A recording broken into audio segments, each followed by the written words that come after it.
GST का एक और नया चेंज जीएसटी पोर्टल पे एक्टिव हो गया है, उसके बारे में डिस्कशन करेंगे, इजी लैंग्वेज में आपको बताऊंगी।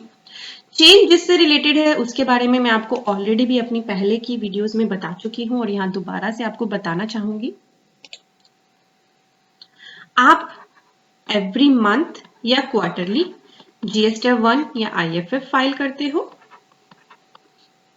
उसके बाद आप अपनी जीएसटीआर 3 भी फाइल करते हो। इन दोनों का इक्वल होना अब बहुत ही ज्यादा इंपॉर्टेंट है। यस, मैं इक्वल होने की बात कर रही हूं, यानी कि आप जीएसटी 1 में क्या दिखाते हो? सेल दिखाते हो। 3B में क्या क्या दिखाते हो? सेल प्लस आईटीसी दिखाते हो। और फिर इस सेल का जो टैक्स बनता है, जो आपकी लाइबिलिटी बनती है, इसको हम लाइबिलिटी भी बोल सकते हैं, वो आप पे करते हो थ्रू 3B। यही करते हो। क्लियर है आपको? और आईटीसी भी आपका कहां से मैचिंग होना कंपलसरी कर दिया गया है? 2B से। तो यही चीजें बहुत इंपॉर्टेंट है कि आपकी जो 3B है वो जीएसटी 1 के इक्वल होनी चाहिए और ITC according to the GST 2B आपने लिया हो।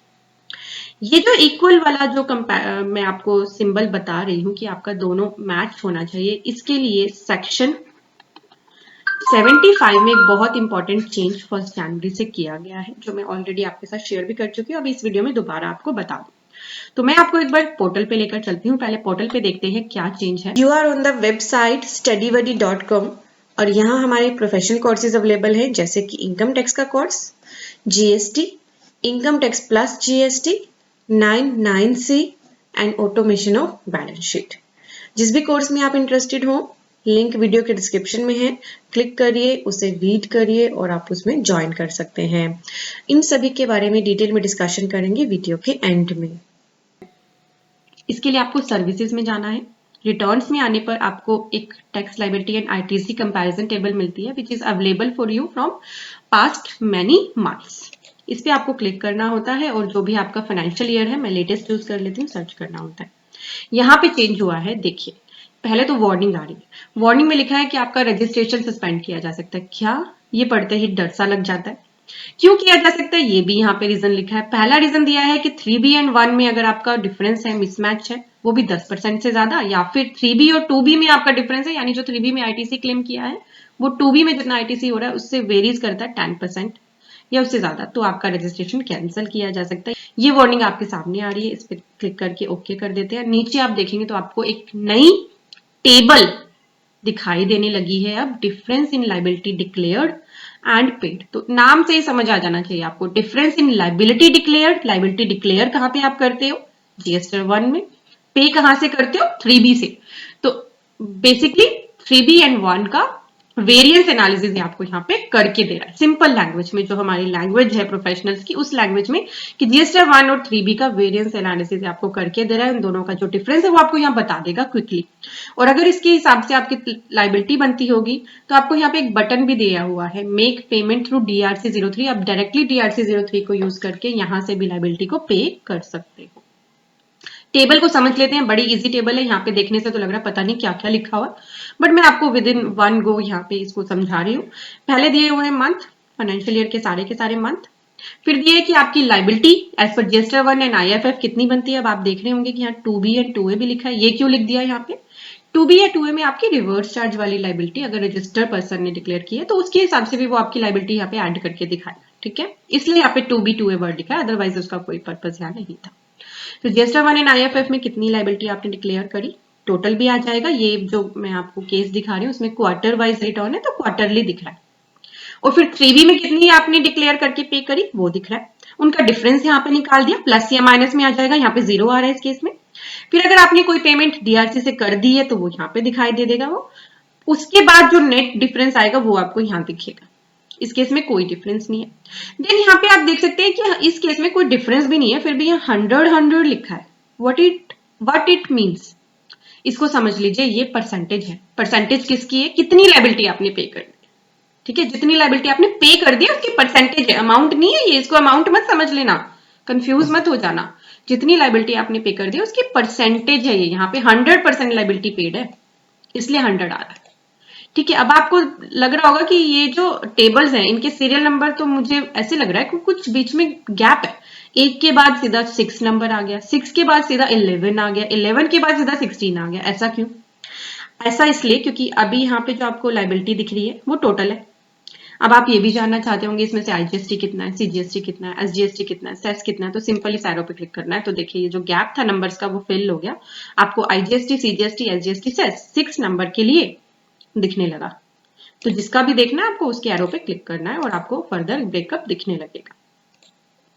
ठीक है, तो ये थी हमारी नई जो टेबल ऐड करी गई है आईटीसी कंपैरिजन टेबल में। नीचे तो आपको फिर वही जो आपकी पुरानी ऑलरेडी टेबल्स हैं वो यहाँ पे दिखाई देने लगती है।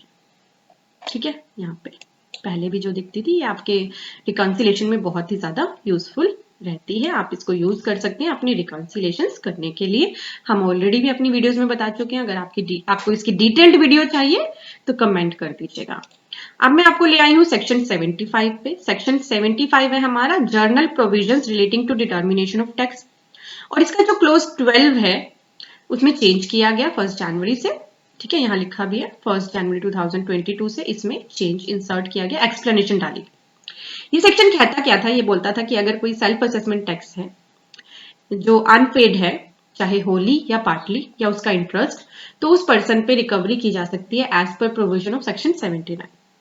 अब ये सेल्फ असेसमेंट टैक्स क्या है, इसको एक्सप्लेनेशन में बताया गया है कि इस सेक्शन के लिए, सब सेक्शन के लिए सेल्फ असेसमेंट टैक्स वो है जो आपका टैक्स पेबल बनता है बिकॉज आपकी जीएसटी 1 में तो लाइबिलिटी कुछ और है और जीएसटी 3B में आपने कुछ और ही लाइबिलिटी डिक्लेयर की है उसकी वजह से।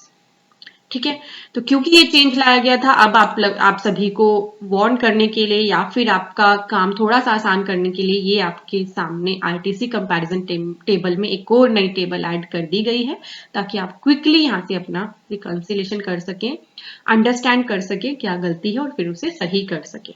तो मेरे हिसाब से तो ये जो टेबल दी गई है दिस इज वेरी गुड। 1 गो में आपको पता चल जाएगा, फिर आप क्विकली अपनी गलतियां ठीक कर सकते हैं। हमारे चैनल पे जल्दी ही बजट सीरीज स्टार्ट होने वाली, क्योंकि बजट आएगा 1 फरवरी 2022 को। हम सभी के लिए हमेशा बहुत ही ज्यादा इंपॉर्टेंट रहता है, तो मेक श्योर चैनल को सब्सक्राइब करके बेल आइकन जरूर प्रेस कर लेना, और अगर ये वीडियो अच्छी लगी है तो लाइक कर दीजिए। में थोड़ी सी डिस्कशन करते हैं हमारे कोर्सेज के लिए। इनकम टैक्स का डिटेल्ड कोर्स अवेलेबल है जिसमें आपको ITR 1, 2, 3 एंड 4 फाइल करना सिखाया जाएगा नए इनकम टैक्स पोर्टल पे। जीएसटी का कंप्लीट कोर्स अवेलेबल है। जीएसटी एंड इनकम टैक्स अगर आपको दोनों ही सीखने हैं तो कॉम्बो अवेलेबल है। कॉम्बो में थोड़ी वैलिडिटी एक्स्ट्रा मिल जाती है, और हमारे ज्यादातर कोर्सेज रिकॉर्डेड सेशन में रहते हैं। अगर कोई लाइव बैच आता है तो वो हम अलग से अनाउंस करते हैं। अगर आपको एनुअल रिटर्न और जीएसटी 9C सीखनी है, 2021 फाइनेंशियल ईयर की लेटेस्ट अवेलेबल है। 3 घंटे का ये सेशन है, आपके सारी डाउट्स एंड क्वेरीज इसमें क्लियर हो जाएंगी। और अगर आप बहुत सारी बैलेंस शीट्स बनाते हैं तो हमारा ये पॉपुलर कोर्स लीजिए, ऑटोमेशन ऑफ बैलेंस शीट। इसमें आपको कुछ ऐसे फॉर्मूला सिखाए गए हैं जिससे आप क्विकली अपनी बैलेंस शीट्स सिर्फ 5 ही मिनट में, चाहे आप डेली बैलेंस शीट्स बना लें, ऐसा कर सकते हैं। और ओपनिंग से क्लोजिंग मिलाना जो बहुत ही ज्यादा टास्क हो जाता है, टाइम कंज्यूमिंग, वो भी इसमें बहुत ही क्विकली करना बताया गया है। सभी कोर्सेज के लिंक वीडियो के डिस्क्रिप्शन में भी दे दिए गए हैं, या फिर आप चाहें तो studybuddy.com वेबसाइट पे आइए और यहाँ होम पेज पे जैसे ही आप वेबसाइट को ओपन करेंगे थोड़ा सा नीचे स्क्रॉल करेंगे तो यहाँ होम पेज पे आपको हमारे कोर्सेज दिख जाएंगे, और फिर आप इनके यहाँ जो टैब्स हैं, बटन हैं, इन पे क्लिक करके इनके बारे में रीड करके और फिर इन्हें ज्वाइन कर सकते हैं। Thank you for watching everyone, bye bye.